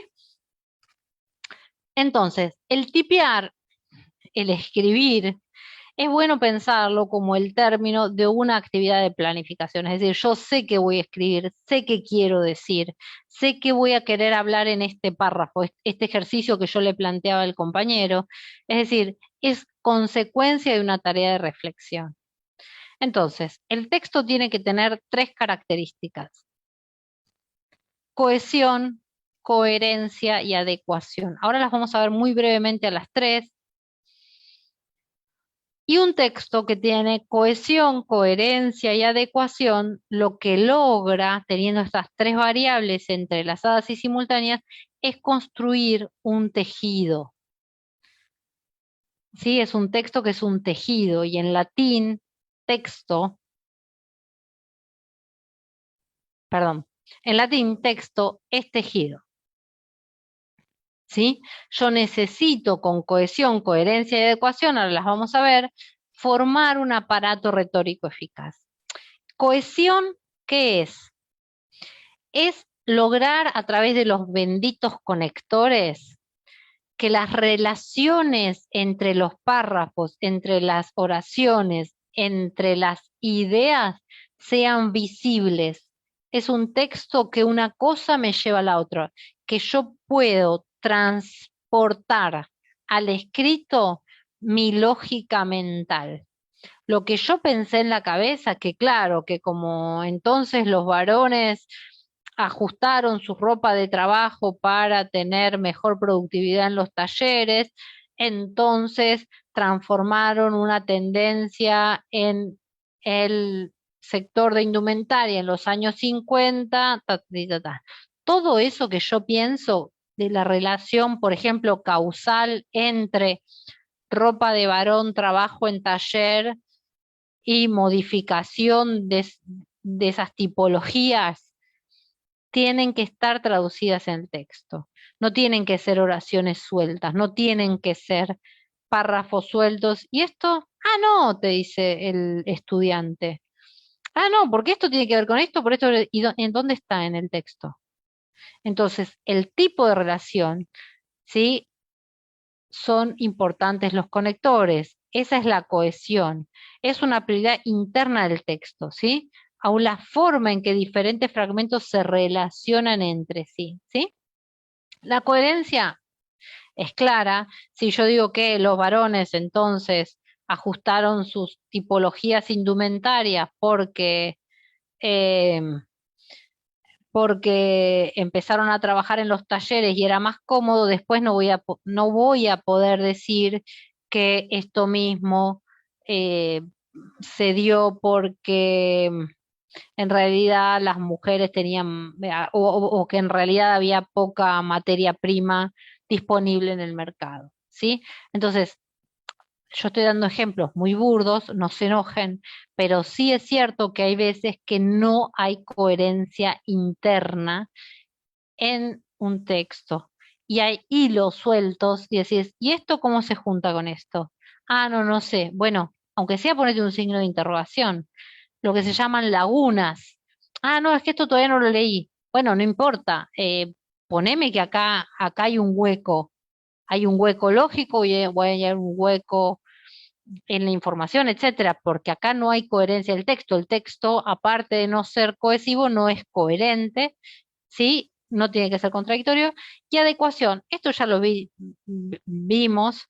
Una cosa es la comunicación que yo le hice a mi tía en el comedor y otra cosa es el paper que yo voy a publicar en la revista de Scopus, ¿sí? El texto tiene que usar un lenguaje correcto, que es lo que yo le digo a mis tesistas siempre, que es, ok, vos te vas a doctorar o a maestrar en diseño.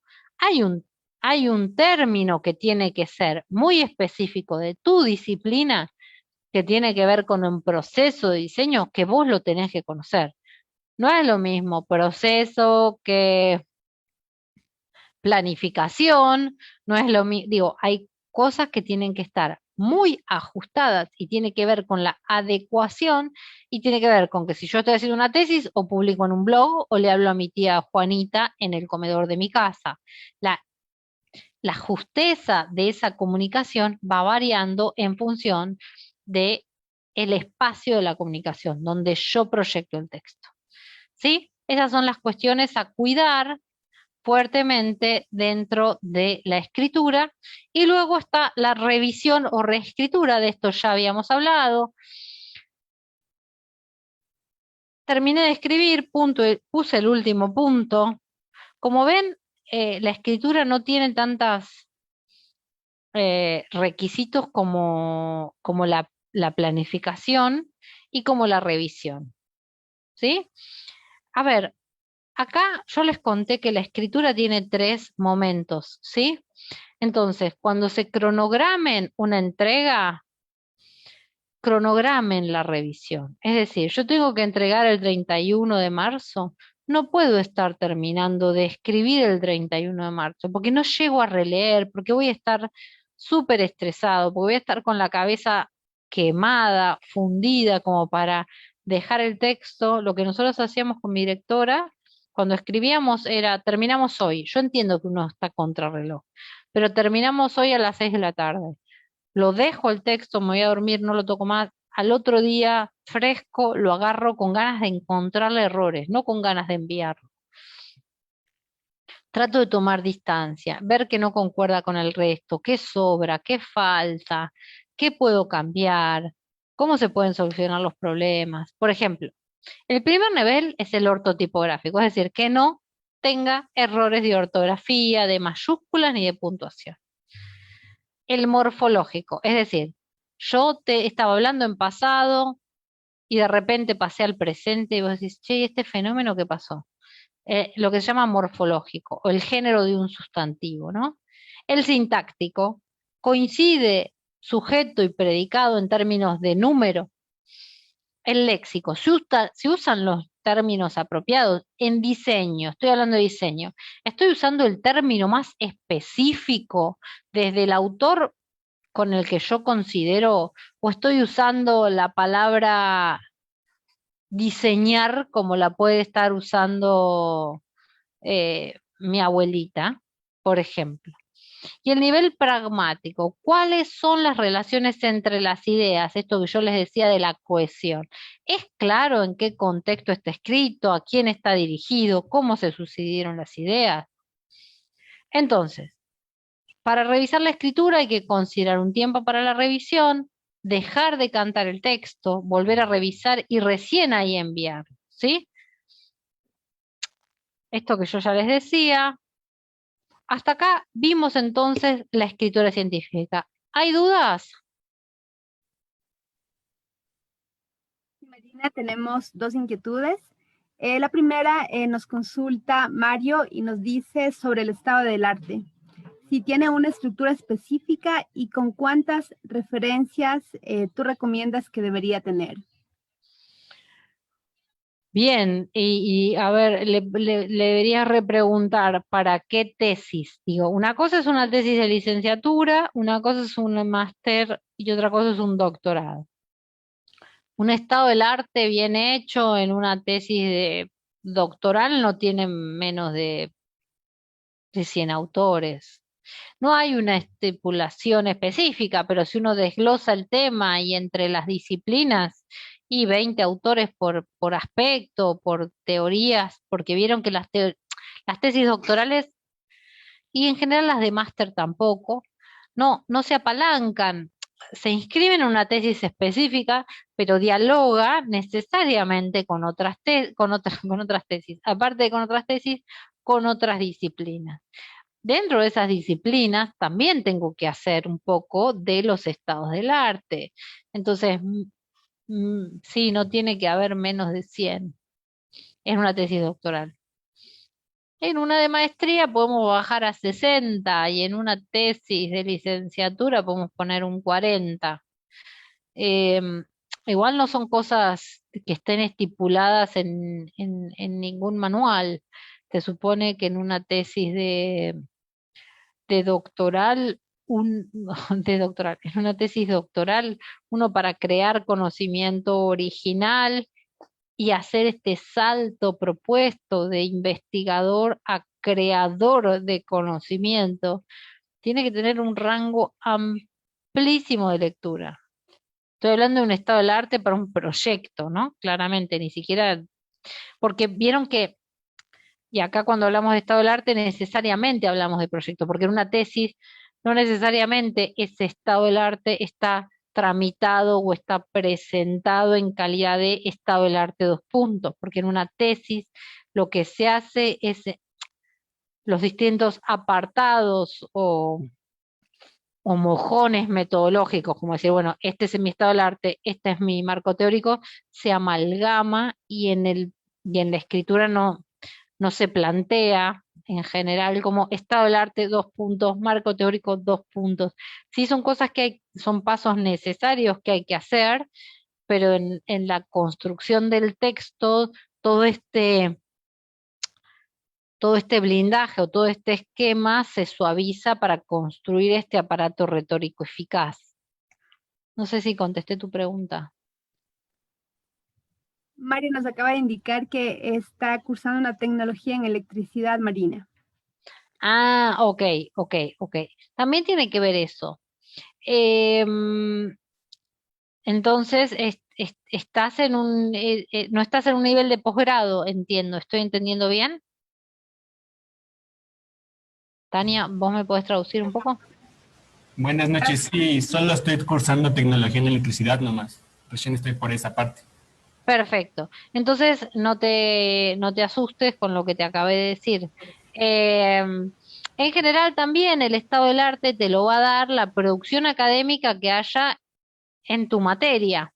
Es decir, con quiénes vos vas a dialogar, quiénes han escrito sobre eso. Por ejemplo, si yo hoy quiero hablar sobre, suponte, em,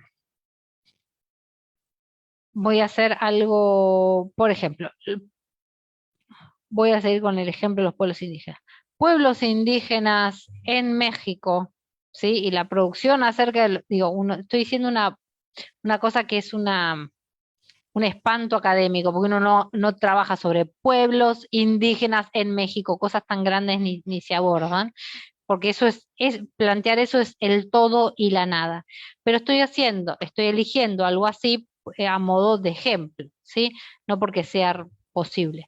Pero yo digo, pueblos indígenas en México, el universo es amplísimo y seguramente la bibliografía, por ser México y no solo México, sino por lo que se ha escrito acerca de los pueblos indígenas de México, es muchísimo más amplia que si yo te digo pueblos indígenas en Uruguay, cuando los pueblos indígenas en Uruguay están negados y hay muy poca población indígena y están recién disputándose y articulándose. Entonces, mis antecedentes, si mi tema es pueblos indígenas en México, van a ser dialogar con infinidad de artículos, a diferencia si yo voy a trabajar con un tema que no está tan trabajado. Si yo voy a trabajar con un tema que no está tan trabajado y es una tesis o es un artículo o es una materia, por ejemplo, que es más corta, no tengo mucho problema, puedo decir, no hay tantos antecedentes, hay estos y aquellos. Y si no, tengo que empezar a ampliar mi rango, si me lo solicitan, si no hago algo pequeño y está perfecto. Tengo que ampliar mi rango para poder construir o armar yo, aunque no esté, un corpus que se llame antecedentes o que pueda funcionar como antecedentes. Por ejemplo, entiendo que no hay trabajo sobre pueblos indígenas en Uruguay, pero quiero saber qué se dijo en otras partes del mundo sobre este mismo fenómeno de pueblos indígenas que quiero trabajar en Uruguay, o sobre este mismo fenómeno de diseño que se trabajó en México, pero que no se trabajó en Ecuador. Entonces, si yo no tengo antecedentes sobre ese cruce en Ecuador, me voy a ampliar los antecedentes a otras publicaciones de la región o de otros países, etcétera, y voy inventando o construyendo de manera estratégica mis antecedentes en función de mis requisitos, en función de la profundidad que requiera. Por eso digo, cuidado, no digan, la doctora Matarrese dijo tal cosa, ahora son 100 o 100 o muerte, porque no tiene nada que ver, uno es una cuestión tentativa eh, y no sirven esos términos. ¿Queda claro hasta acá? Claro que sí, Marina. También tenemos otra consulta también adicional de Lucía Naranjo. Lucía, luego de Hola, agradecer Lucía. este espacio de capacitación en representación de la Universidad Técnica de Cotopaxi, nos pregunta, ¿qué papel juegan los objetivos específicos a la hora de planificar la escritura? Genial. Bueno, mira, retomo la pregunta del árbol de preguntas que surgió hace un rato ya, un rato antes de que yo siguiera hablando compulsivamente, y tiene lo siguiente. Vieron que habíamos dicho que es probable que este mapa conceptual tuviera un tema, ¿sí? Y subtemas. Si nosotros podemos o queremos relacionar esto con preguntas, problema, vieron que las preguntas problemas en general dan lugar o las preguntas de investigación, dan lugar a objetivos de investigación. Entonces es parecido, si vos tenés objetivos de investigación, que son mojones de investigación, que me ayudan a responder en un punto o a lograr mi objetivo general, es probable que a través de esos subtemas u objetivos específicos yo logre responder a ese tema, o que sean aspectos que figuran en los objetivos específicos, y no necesariamente el objetivo específico, pero sí aspectos que se vinculan en esas flechas con mi objetivo general. Por algo están ahí, ¿no? Por algo está el objetivo general, que fue la Revolución Francesa y la crisis financiera, la revolución industrial, etcétera, etcétera, etcétera, como subgrupos. ¿Se entiende esto? ¿Cuál es la relación? Es probable que los temas que vos quieras lograr a partir de lograr objetivos específicos sean los que estén en flechitas vinculadas con el tema principal. Eso sería bastante lógico, que te aparezcan como subtemas, temáticas que te aparecen en los objetivos específicos.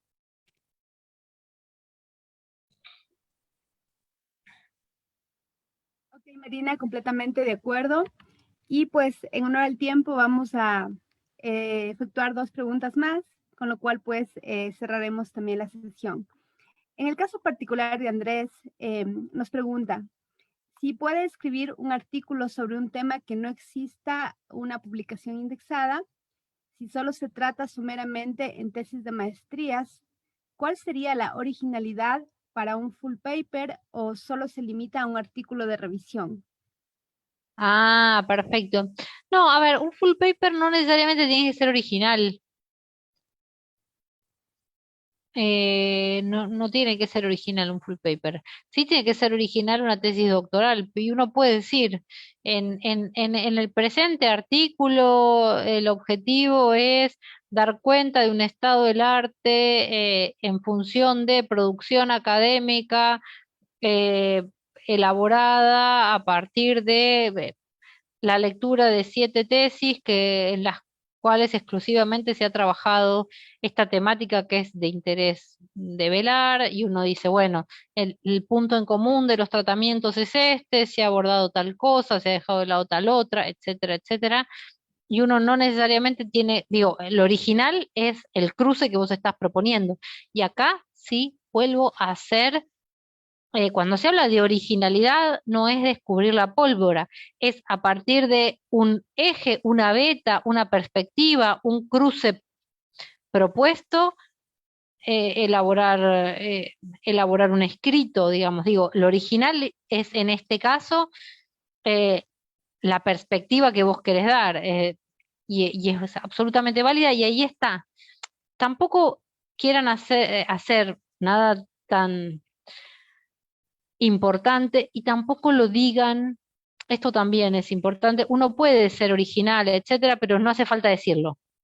Eh, en, en México se dice, se vale ser cochi, pero no tan trompudo, es decir, no hagan alarde a no, porque este texto es original y es un aporte infinito a la ciencia. Una cosa es una tesis, un artículo uno debería ser más modesto. Eh, en cómo se presenta como productor de conocimiento. No dice eso, no se plantea como creador de conocimiento, que sí se debe plantear uno en una tesis doctoral. Digo, aclaro eso. No sé si contesté la pregunta. Entiendo que sí, pero es válido, totalmente válido lo que querés hacer y es original, porque no está hecho. Claro que sí, gracias. La siguiente pregunta de Fernando nos consulta, ¿cómo hacer posible o sobrellevadero el proceso de escritura? Medícate. Anda al psiquiatra y le decís, estoy muy angustiado. No, mentira. No sé, a ver, te cuento. Es tan personal. Hay gente que le gusta hacer gráficos, hay gente que le gustan los procesos de diseño, hay gente que le gusta grabar y cantar, y hay gente que sufre todo eso. En la actualidad, estamos un poco nosotros como diseñadores, o los investigadores en todas las áreas, bastante tensionados a hacer una práctica que antes no era exclusiva. Yo te sugeriría que trates de tomar talleres y que ejercites el hacerlo. La lectura ayuda mucho a la escritura. Lean papers de investigación, lean proyectos, porque en realidad no solo uno lee teoría, sino que lee el modo. Yo lo que les pido a mis estudiantes es, lee otra, estás escribiendo una tesis, no podés no haber leído tesis doctorales, no importa si son de tu tema, si no son, no importa si te dan conocimiento académico, si te ayudan al cómo. Ustedes antes de hacer un flyer, miraron flyers. Esto es lo mismo. Antes de escribir un artículo, lean 40 artículos.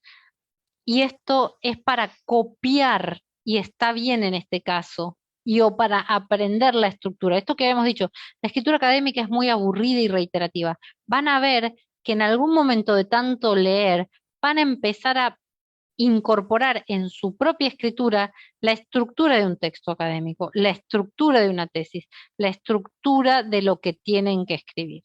Eso por un lado, es decir, te recomiendo amplia lectura, te recomiendo el ejercicio de la escritura, te recomiendo que trabajes con gente que te corrija, eh, y que te corrija quizás con control de cambio y te des cuenta de las cosas que te corrigieron, que tomes alguna corrección particular, alguien que se sienta al lado tuyo y te diga, esto es así, esto es así, esto es así, practicarlo en tus propios 4 artículos y si no, contrates un corrector. Es como un poco eso. Espero haberte ayudado y no se mediquen, mínimamente no se automediquen para escribir. Es todo en chascarrillo esto. Claro que sí, Lo único que Marina. falta. Bueno, nos queda tiempito como para la última preguntita nada más. Edwin nos dice, ¿cómo reflejar las conclusiones en mi tema de investigación? Bueno, ok. Acá vamos a reformular tu pregunta. ¿Cómo reflejarla? Bueno, hay un apartado en cualquiera de las escrituras científicas, ya sean artículos, ponencias, eh, tesis, se llaman conclusiones. En general se deberían desprender de lo que vos argumentaste antes. Un buen texto científico deberían desprenderse, las conclusiones salen de lo que vos fuiste diciendo. Porque en realidad el género tesis, el género escritura académica, no es nada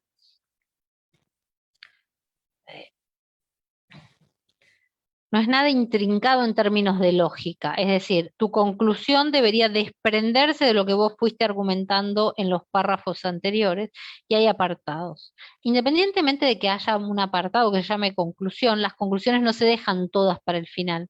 Uno va concluyendo. Si es un artículo, viste que hay un título y hay apartados dentro de un artículo. Bueno, cada apartado debería tener en el último párrafo una conclusión y articulación con lo que sigue. Se llaman conclusiones parciales. Una tesis, a mi entender, también. Los apartados, los capítulos tienen que tener conclusiones parciales que luego se retoman en la conclusión final. Las conclusiones en general no necesariamente tienen que tener citas bibliográficas, pero en realidad eso me parece que es una lógica interesante. Anda haciendo conclusiones parciales en los apartados y luego retomarlas en el acápite conclusiones. Y recordá que deberían desprenderse de la argumentación del texto. No sé de qué tipo de texto me estás hablando. Varía bastante si es un artículo o si es una tesis, pero ya te contesté oralmente en las dos opciones. Perfecto, Marina, muchísimas gracias. Ya para concluir, pues 2 cositas nada más, Marina, y para todo el auditorio. Queríamos pues agradecerte porque nos has hecho ver a través de esta capacitación la importancia que viene después de hacer una investigación, que es la de escribir y publicar. Bajo eso estaba el sentido de la reproductibilidad de la cual nos has hablado. También el saber que es importante una planificación previo a trabajar un proceso de escritura, que me pareció súper interesante, preescribir, escribir y luego pues corregir. También nos indicaste pues un mapa conceptual como para que nos sirva de guía dentro de este proceso de escritura. Y también me pareció como muy novedoso la cuestión de hablar sobre estos niveles para la revisión del texto en la escritura, el nivel ortotipográfico, morfológico, sintáctico, léxico y pragmático. Mucho de ello, pues, muy nuevo para nosotros, Marina. Te agradecemos por esta transferencia de conocimientos. Y nada, pues, invitarles a toda la audiencia para que nos acompañe el día de mañana en el mismo canal, en el mismo link, a la misma hora, de 6 a 8, pues vamos a estar reunidos para poder aprovechar la segunda parte de esta capacitación. Te agradecemos muchísimo, Marina. Un fuerte abrazo a la distancia y pues nos despedimos de toda nuestra audiencia. Gracias. Muchísimas gracias a ustedes por estar ahí, por participar. Un placer. Perfecto, María. Saludos de Paolo, saludos de Anabel Garzón y de varios compañeros que realmente te conocen, te aprecian y te mandan sus saludos. Nos vemos mañana. Gracias.